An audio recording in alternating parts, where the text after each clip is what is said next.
ഏവർക്കും ക്രിസ്തീയ വന്ദനങ്ങൾ.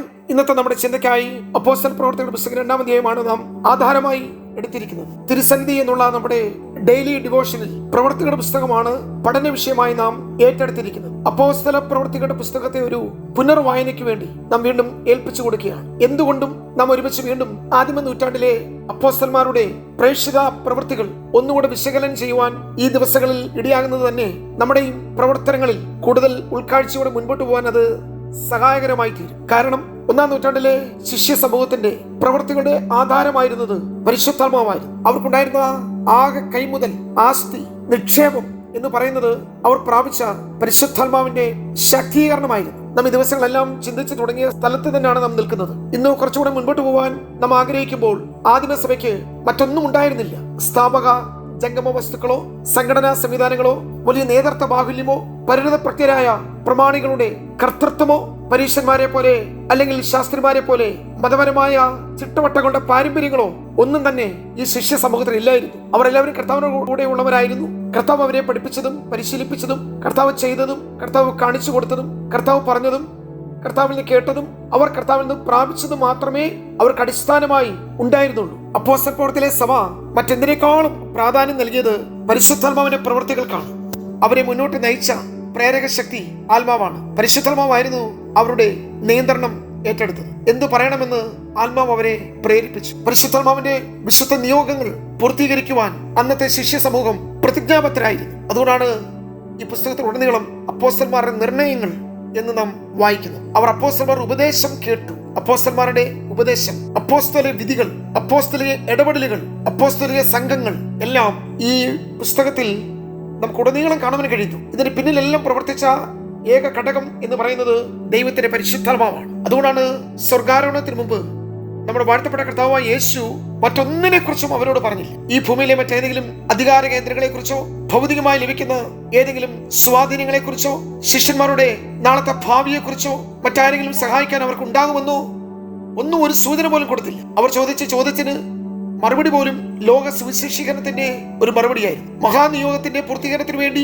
അവരെ സജ്ജമാക്കുന്ന മറുപടിയായിരുന്നു യേശുവിൽ നിന്ന് വന്നത്. കാരണം കാലങ്ങളും സമയങ്ങളും ഇസ്രായേലിന്റെ രാജ്യത്വത്തെ സംബന്ധിച്ച് മശിഹ രാജ്യം യഥാസ്ഥാനപ്പെടുത്തുന്നതിനെ കുറിച്ചൊക്കെയുള്ള അവരുടെ ചോദ്യങ്ങൾക്ക് മറുപടി കർത്താവിന്റെ അന്ത്യനിയോഗങ്ങളെ കുറിച്ചായിരുന്നു. അത് യെരൂശലേമിൽ തുടങ്ങി യഹൂദയിലും ശമര്യയിലും ഭൂമിയുടെ അറ്റത്തോളം കർത്താവിന്റെ സാക്ഷ്യം വഹിക്കാനുള്ള ശക്തി, എംപവർമെന്റ് അല്ലെങ്കിൽ ഉയരത്തിലെ അത്യന്ത ശക്തി പ്രാപിക്കേണ്ടതിന്റെ ആവശ്യകതയാണ് കർത്താവിന് പറയാനുള്ളത്. ലൂക്കോസിന്റെ സുവിശേഷം 24-ാം അധ്യായം 42-ാമത്തെ വാക്യത്തിൽ നമുക്ക് സമാനമായ ഒരാശയം കാണാൻ കഴിയും. ഉയരത്തിൽ നിന്ന് ശക്തി പ്രാപിക്കാതെ ധരിക്കാതെ നിങ്ങൾ പോകരുത്. നിങ്ങൾ പുറപ്പെടണം. നിങ്ങൾ വേഗത്തിൽ പോയി എന്തെങ്കിലും ചെയ്യണം എന്നുള്ള ആശയമല്ല കർത്താവ് അവസാന കൽപ്പനയെ നൽകിയത്. ഒരു വസ്ത്രം ധരിക്കുന്നത് പോലെ, ശരീരത്തിൽ നാം ഒരു പുറംചട്ട അണിയുന്നത് പോലെ ശക്തിയുടെ ഒരു ആവരണം നിങ്ങൾക്കുണ്ടാകാതെ നിങ്ങൾ പോകരുത്. ഈ ദൂത് പ്രിയമുള്ളവരെ ഇന്നും പ്രസക്തമാണ്. നാം എന്തെങ്കിലും ചെയ്യുന്നത് ഒരു ശുശ്രൂഷയല്ല. നാം ചെയ്യുന്ന എല്ലാ പ്രവൃത്തികളും ശുശ്രൂഷയുടെ ഭാഗവുമല്ല. നാം ഓരോ കാര്യങ്ങൾ ചെയ്യുമ്പോഴും എന്തുകൊണ്ട് ചെയ്തു, എന്തിനു വേണ്ടി ചെയ്തു, എങ്ങനെ ചെയ്തു എന്നുള്ളതാണ് ഇതിന് പിന്നിലുള്ള ഒരു പ്രധാന വിഷയം. അപ്പോൾ തന്നെ ഞാൻ ചെയ്തപ്പോൾ കർത്താവ് പറഞ്ഞതുപോലാണ് ചെയ്തത്, കർത്താവ് പറഞ്ഞതാണോ ചെയ്തത് എന്നുള്ളതാണ് അടുത്ത വിഷയം. നാം എല്ലാം ഈ തലമുറയിൽ മഹാനിയോഗത്തിന്റെ വക്താക്കളായി കർത്താവ് നമ്മെ പരിമേൽപ്പിച്ചിരിക്കുന്ന ദൗത്യം പൂർത്തീകരിക്കുവാൻ നാം സമർപ്പിതരാണ്. എന്നാൽ പ്രിയമുള്ളവരെ, 2000 വർഷങ്ങൾക്ക് മുമ്പ് അരിമനാഥൻ പറഞ്ഞ കാത്തിരുന്ന് പ്രാപിക്കുക എന്നുള്ള ആ വിഷയം ഇന്നും വളരെ പ്രസക്തമാണ്. ബൈബിൾ സ്കൂളിന്റെ ഡിഗ്രി അല്ലെങ്കിൽ അവിടെ ലഭിക്കുന്ന ഗ്രാജുവേഷൻ നല്ലതാണ്, സംഘടനയുടെ ഓർഡിനേഷൻ നല്ലതാണ്. പക്ഷെ ഇത് കേവലം സർട്ടിഫിക്കറ്റുകൾ നിങ്ങൾക്കൊരു ശുശ്രൂഷ നൽകുകയില്ല.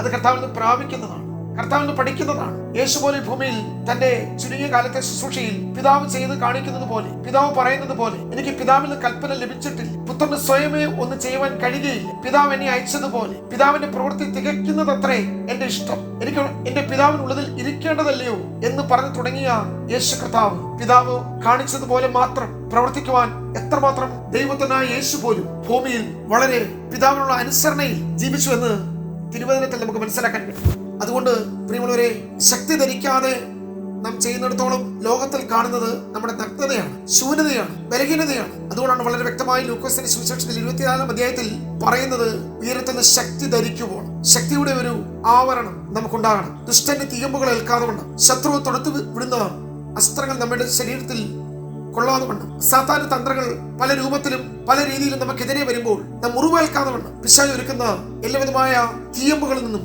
ഈ പരിശുദ്ധാത്മാവിന്റെ ശക്തിയുടെ ആവരണം നമ്മെ രക്ഷിക്കുവാൻ സഹായകരമായി. അപ്പോസ്തലപ്രവൃത്തി 1-ലെ ദൂതൻ ഇപ്രകാരം ആണ് പറയുന്നത്, സാക്ഷീകരിക്കുവാനുള്ള ശക്തി. അതാണ് 2-ൽ സംഭവിച്ചത്. പെന്തക്കോസ്ത് നാളിൽ നാം ഇന്നലെ ചിന്തിച്ചു, ശക്തിയോടെ ദൈവത്തിന്റെ പരിശുദ്ധാത്മാവ് അവിടെ ഇറങ്ങി. സുവിശേഷ ഭാഗങ്ങളിലൊക്കെ പരിശുദ്ധാത്മാവ് ഇറങ്ങിയ പല ഭാഗങ്ങളും നാം കാണുന്നു. കന്യകയായ മറിയയിൽ പരിശുദ്ധാത്മാവ് ശക്തിയോടെ ഇറങ്ങി. അവിടെ ഉണ്ടായത് ഒരു വിശുദ്ധ പ്രജ. അവിടെ തീയും കാറ്റും പ്രാവും പിളർന്നിരിക്കുന്ന നാവുകളും അന്യഭാഷയൊന്നും ഉണ്ടായില്ല. പരിശുദ്ധാത്മാവ് മറിയയുടെ മേൽ ഇറങ്ങി. കാരണം അഭിഷക്തൻ പുറത്തു വരുവാൻ മറിയയുടെ മേൽ ആത്മാവിന്റെ ശക്തി, ഒരു അഭിഷക്തനെ പുറത്തിറക്കുവാൻ, വിശുദ്ധ പ്രജ പുറത്തു വരുവാൻ, കന്യക ഗർഭിണിയായി തീരുവാൻ ആത്മാവ് ശക്തിയോടെ മറിയയുടെ മേൽ ഇറങ്ങി. കാരണം അവിടെ സംഭവിക്കുന്നത് ക്രിയേഷൻ അല്ല, ഫോർമേഷൻ അല്ല, ഒരു സാധാരണ കൺസെപ്ഷൻ അല്ല, അതിനേക്കാൾ ഒരു വലിയ ഇൻകാർണേഷൻ ഉണ്ടാകുവാൻ വേണ്ടി പരിശുദ്ധാത്മാവ് മശികയുടെ ജനനത്തിൽ പുരുഷന്റെ സഹായം കൂടാതെ ആത്മാവ് ഇറങ്ങിയപ്പോൾ വിശുദ്ധ പ്രജ പുറത്തു വന്നു. ഇനി യേശുവിന്റെ മേൽ 30-ാമത്തെ വയസ്സിൽ വീണ്ടും പരിശുദ്ധാത്മാവ് അവിടെ പ്രാവെന്ന പോലെ വളരെ സൈലന്റ് ആയി, ബഹളമില്ല, കാറ്റില്ല, തീയില്ല. പരിശുദ്ധാത്മാവ് യേശുവിന്റെ മേൽ ഇറങ്ങി. യോർദാന്റെ തീരത്ത് 100 കണക്കിന് സ്നാനം നടക്കി. പക്ഷേ ഒരു സാധാരണ യഹൂദനെ പോലെ വെള്ളത്തിൽ ഇറങ്ങി, വെള്ളത്തിൽ മുങ്ങി, വെള്ളത്തിൽ നിന്ന് പൊങ്ങി എല്ലാവരെ പോലെ ഒരു വ്യക്തിയല്ല യോഹന്നാൻ സ്നാപകന്റെ കൈക്കീഴിൽ നിൽക്കുന്നത്. ആ പ്രാവ് പരിശുദ്ധാത്മാവിനെ കാണിക്കുന്നു. വളരെ സൈലന്റ്, നിശബ്ദമായി. പ്രാവിന് ആവശ്യമായിരിക്കുന്നത് നിശബ്ദതയാണ്, വളരെ ശാന്തതയാണ്, സൗമ്യതയാണ്, സാവധാനതയാണ്. തെരുവീതികളിൽ നിലവിളിക്കാത്തവൻ, രോമം കത്തിരിക്കുന്നവരുടെയിൽ മിണ്ടാതിരിക്കുന്നവൻ, വീതികളിൽ തന്റെ ശബ്ദം കേൾപ്പിക്കാത്തവൻ ദൈവത്തിന്റെ കുഞ്ഞാട്. പുറമേ കുഞ്ഞാട്, പക്ഷെ അകത്ത് യഹൂദാ ഗോത്രത്തിലെ സിംഹം. ഉയർത്തെഴുന്നേൽപ്പിൽ കൂടി യഹൂദാ ഗോത്രത്തിലെ സിംഹമായവൻ പുറത്തു വന്നെങ്കിൽ സ്നാനത്തിലൂടെ ദൈവത്തനായി യേശു മനുഷ്യപുത്രനായി തീരുവാൻ, മനുഷ്യനോട് താതാത്മ്യം പ്രാപിക്കും. വീണ്ടും യേശുവിന് മേൽ പരിശുദ്ധാത്മാവ്. ഇതേ യോഹന്നാൻ സ്നാപകൻ വീണ്ടും പറയുന്നു, വീണ്ടും പരിശുദ്ധാത്മാവിനാലും തീയാലും ഒരു സ്നാനമുണ്ടാകും. അതെ, പെന്തക്കോസ്ത് നാളിൽ അവിടെ ഇത് സംഭവിച്ചു. ഇപ്പോൾ ശിഷ്യന്മാർ സംസാരിക്കുന്ന നാവുകൾ സുവിശേഷത്തിന്റെ സന്ദേശത്തെ പ്രഘോഷിക്കുവാൻ അവരുടെ നാവിന്റെ നിയന്ത്രണം പരിശുദ്ധാത്മാവേറ്റ. അവിടെ വെളിപ്പെട്ട അഗ്നി യേശുവിന്റെ സുവിശേഷത്തിന്റെ ശക്തിയെ കാണിക്കുന്നു. അത് മാത്രമല്ല, ഒരു പുതിയ ഭാഷ, ഒരു പുതിയ ലാംഗ്വേജ് പുറത്തു. ബാബേലിൽ വെച്ച് ഭാഷ കലങ്ങി, ജാതികൾ പിരിഞ്ഞുപോയി, വിവിധ വംശങ്ങൾ ഉടലെടുത്തു. ഉൽപ്പത്തി പുസ്തകം 11-ാം അധ്യായം മുതൽ വിവിധ ഭാഷകൾ, വംശങ്ങൾ, ജാതികൾ, ഗോത്രങ്ങൾ ലോകത്തോളമായി. പ്രിയമുള്ളവരെ, സ്വർഗത്തിൽ നിന്ന് വന്ന പുതിയൊരു ഭാഷ. ആ ഭാഷ വംശങ്ങളെയും ജാതികളെയും ഗോത്രങ്ങളെയും ഭാഷകളെയും എല്ലാം തൊടുന്ന ഒരു പുതിയ അനുഭവത്തിന് കാരണമാക്കിയിട്ട് അന്യഭാഷ സംസാരിച്ചു തുടങ്ങി എന്നാണ്, അവസാനിപ്പിച്ചു എന്നാൽ തുടങ്ങി. അപ്പോസ്തലർ ഉടനീളം നമുക്ക് ഈ ഒരു ആത്മീയ അനുഭവത്തെ കാണുവാൻ കഴിയും. പ്രിയമുള്ളവരെ, നമ്മുടെ സഭകൾക്ക് പരിശുദ്ധാത്മാവിന്റെ പ്രവർത്തികളെ ഇന്ന് കൂടുതൽ ആവശ്യമാണ്. നിങ്ങളൊന്നും അവസാനിപ്പിക്കരുത്. ആത്മീയ വർധനയ്ക്ക് ഉതകുന്ന വ്യക്തിപരമായ ആത്മീയ അനുഭവങ്ങൾക്ക് ശക്തി പകരുന്ന അന്യഭാഷയുടെ ഭാഷാവരം നാം ഉപയോഗിക്കണം. കൃപാവരങ്ങൾ സഭയ്ക്ക് വളരെ ആവശ്യമാണ്. പരിശുദ്ധാത്മാവിന്റെ വ്യത്യസ്ത കൃപാവരങ്ങൾ ഇന്നത്തെ സഭയ്ക്ക് വളരെ ആവശ്യമാണ്. ആദിമ ശിഷ്യന്മാരെ അപ്പോസ്തലന്മാരാക്കി തീർത്തത് ഈ ദൈവശക്തിയാണ്, ഈ ദൈവകൃപയാണ്. മറിയയുടെ മേൽ ആത്മാവ് വന്നതുപോലെയല്ല, യേശുവിന്റെ മേൽ യോർദാന്റെ തീരത്ത് വെച്ച് പ്രാവ് വന്ന് ഇറങ്ങിയതുപോലെയല്ല. പ്രവർത്തകരുടെ പുസ്തകം 2-ാം അധ്യായത്തിൽ പരിശുദ്ധാത്മാവ് അവരുടെ നടുവിൽ വീണ്ടും വന്നു. നമുക്ക് ഈ ഭാഗം വീണ്ടും പഠിക്കണം. പരിശുദ്ധാത്മാവിന്റെ ശക്തി പത്രോസിനെ ഒരു വലിയ അഭിഷക്തനാക്കിയിട്ട് ഏത് ചോദ്യങ്ങൾക്ക് മറുപടി പറയുവാൻ ഈ പരിശുദ്ധാത്മാവിന്റെ ശക്തി പത്രോസിനെ പ്രാപ്തനാക്കി. തന്റെ വായിൽ കൂടി വലിയ സന്ദേശങ്ങൾ പുറത്തു. അപ്പോസ്തല അധികാരം വെളിപ്പെടും. 50 ദിവസത്തിന് പുറകിൽ ഒരു കൊച്ചു ബാലിക ചോദിച്ച ഒരു ചെറിയ ചോദ്യത്തിന് പോലും ഉത്തരം പറയാൻ കഴിയാതെ തള്ളിപ്പറഞ്ഞ പത്രോസ് ഇപ്പോൾ അതേ യേശുവിനെ പെന്തക്കോസ്ത് നാളിൽ സാക്ഷീകരിക്കും. ഇങ്ങനെ അവസാനിപ്പിക്കട്ടെ. അപ്പോസ്തലപ്രവൃത്തി 2-ൽ ഒരു വലിയ സൗണ്ട് ഉണ്ടായിരുന്നു, ശക്തിയോടൊരു മുഴക്കം. സഭ എങ്ങനെയാണ് തുടങ്ങിയത്? വലിയ മുഴക്കത്തിൽ സഭ തുടങ്ങി. പക്ഷെ വെളിപ്പാട് പുസ്തകത്തിൽ ലവോദിക്ക സഭയെ കുറിച്ച് പറയുമ്പോൾ അരിമനാഥന്റെ ഒരു ചെറിയ ഡോർ പോസ്റ്റിലുള്ള ശബ്ദം പോലും, മുട്ടുപോലും തുറക്കുവാൻ ആവശ്യപ്പെടുന്ന ഒരു ചെറിയ ശബ്ദം പോലും തിരിച്ചറിയാൻ കഴിയാതെ അകത്തിരിക്കുന്നവർക്ക് പുറത്തു നിൽക്കുന്ന മണവാളനെ, ആത്മ മണവാളനെ, ക്രിസ്തുവിനെ തിരിച്ചറിയാൻ കഴിയാതെ വാതിൽ കൊട്ടിയടയ്ക്കപ്പെട്ടു എന്നത് മാത്രമല്ല, അവിടെ തുറക്കുവാൻ ആവശ്യപ്പെടുന്ന ആ ശബ്ദം പോലും കേൾക്കുവാൻ അവരുടെ കാതുകൾക്ക് ഇത് കഴിയും. എന്താണ് ഇന്നത്തെ സഭയുടെ സ്ഥിതി? കൊടിയ മുഴക്കത്തോടാണ് സഭ തുടങ്ങി. അപ്രകാരം ഒരു ശബ്ദം. 2, ഒരു ലാംഗ്വേജ്, ഒരു ഭാഷ.